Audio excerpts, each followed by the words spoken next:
Assalamualaikum warahmatullahi wabarakatuh. Perkenalkan, nama saya Rizky Kurniawan dari kelas 1A, Prodi D3 Perawatan Bengkulu, NIM P05120221029. Di sini saya akan menjelaskan teori tentang sikap. Sikap terdiri dari definisi, komponen, karakteristik, faktor pembentukan, fungsi, teori pembentukan atau perubahan. Definisi sikap terdiri dari yang pertama berorientasi pada respon, yang kedua berorientasi pada kesiapan respon, yang ketiga berorientasi pada skema triadik. Definisi yang berorientasi pada respon yang pertama yaitu Tocco, Louis Thornton, Lenzizi Likert, Charles Osgood. Yang kedua, sikap adalah suatu bentuk atau reaksi perasaan.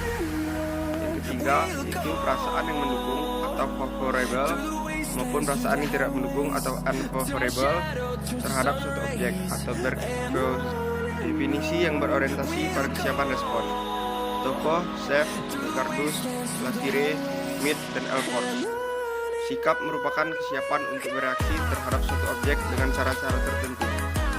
Kecenderungan potensial untuk bereaksi dengan cara tertentu jika individu dihadapkan pada suatu stimulus yang menghendaki adanya respon. Yang ketiga yaitu suatu pola perilaku atau tendensi atau kesiapan antisipasif atau predisposisi untuk menyesuaikan diri dalam suatu situasi sosial atau respon terhadap stimulasi sosial yang diberikan terhadap kondisi. Latire, definisi yang berorientasi pada skema triadik. Pertama, sikap merupakan konstelasi komponen kognitif, afektif, konatif yang saling berinteraksi dalam memahami, merasakan, dan berperilaku terhadap suatu objek. Keteraturan tertentu dalam hal pemikiran, perasaan, dan predisposisi tindakan seseorang terhadap suatu aspek di lingkungannya, sekitarnya. Scott and Beckman.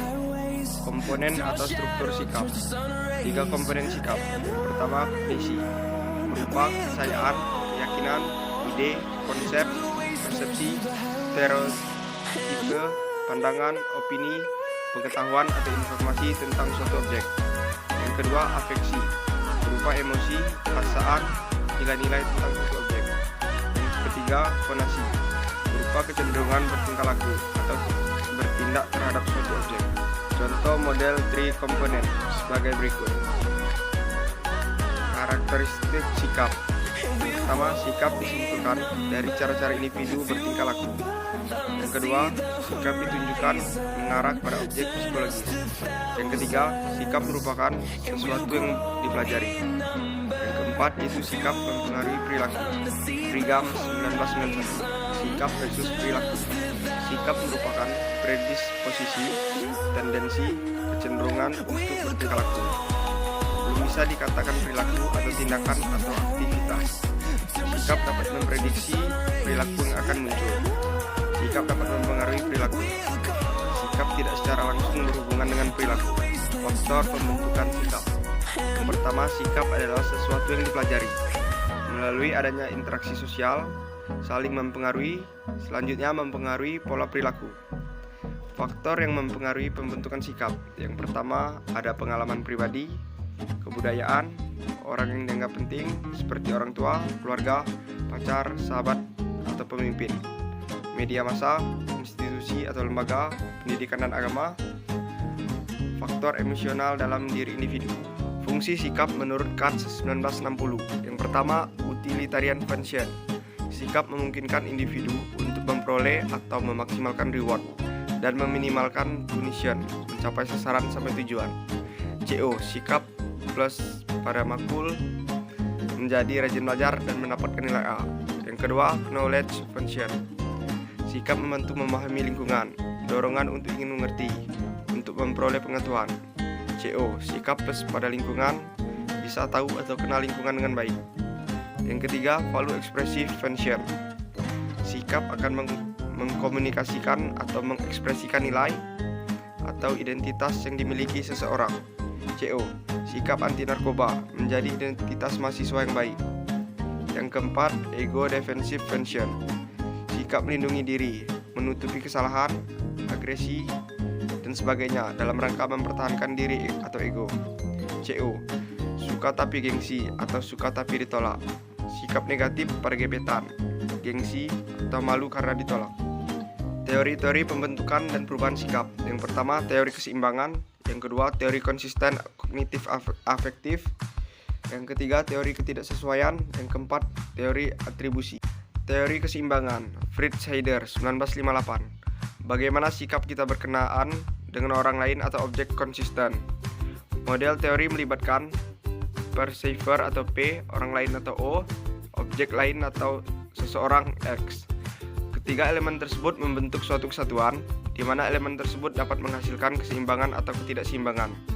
Keseimbangan menjadi P sependapat dengan O yang disukainya, atau P tidak sependapat dengan O yang tidak disukainya. Ketidakseimbangan, P tidak sependapat dengan O yang disukai, atau P sependapat dengan O yang tidak disukainya. Ketidakseimbangan, perubahan untuk mencapai keseimbangan. Contoh balance triad. Teori konsistensi kognitif afektif. Bagaimana seseorang membuat kognitifnya sesuai dengan afektifnya, atau sebaliknya. Kognitif disesuaikan dengan afektif. Afektif disesuaikan dengan kognitif. Jika terjadi ketidaksesuaian, berusaha mengubah kognitif agar sesuai afektif. Yang kedua, berusaha mengubah afektif agar sesuai dengan kognitif. Teori konsistensi kognitif afektif. Kognitif diubah mengikuti afektif. Contoh, sikap terhadap merokok. Afektif, suka merokok. Kognitif, tahu bahwa merokok berbahaya, menyebabkan kematian. Jadi merokok berguna untuk bersosialisasi dengan lingkungan. Mati itu rahasia ilahi, takdir. Afektif diubah mengikuti kognitif. Contoh, sikap terhadap bakso langganan. Kognitif, tahu bahwa bakso B ternyata dari daging tikus. Afektif, suka bakso B, tidak suka makan bakso B. Teori ketidaksesuaian atau dissonance theory. Sikap akan berubah untuk mempertahankan konsistensinya dengan perilaku nyatanya. Sumber pokok inkonsistensi ada dua. Yang pertama, akibat pengambilan keputusan. Yang kedua, akibat perilaku yang bertentangan. Inkonsistensi merupakan mengubah sikap agar perilaku sesuai. Contoh, sikap minus pada si X, tapi berperilaku baik atau akrab. Lama-kelamaan, sikap berubah menjadi plus. Teori atribusi atau attribution theory. Berbeda dengan ahli pada umumnya. Yang pertama, sikap berdasarkan pertimbangan kognitif dan afektif. Teori ini berpendapat sikap merupakan bukan berdasarkan peninjauan ke dalam diri, tapi kesimpulan penilaian terhadap perilaku dan persepsi situasi. Perubahan perilaku menunjukkan perubahan sikap. Contoh, perilaku tidak mencontek, dipuji guru, nilai tetap baik. Sikap minus pada mencontek, tidak suka mencontek. Itulah presentasi dari saya. Bila ada salah, saya mohon maaf. Wassalamualaikum warahmatullahi wabarakatuh.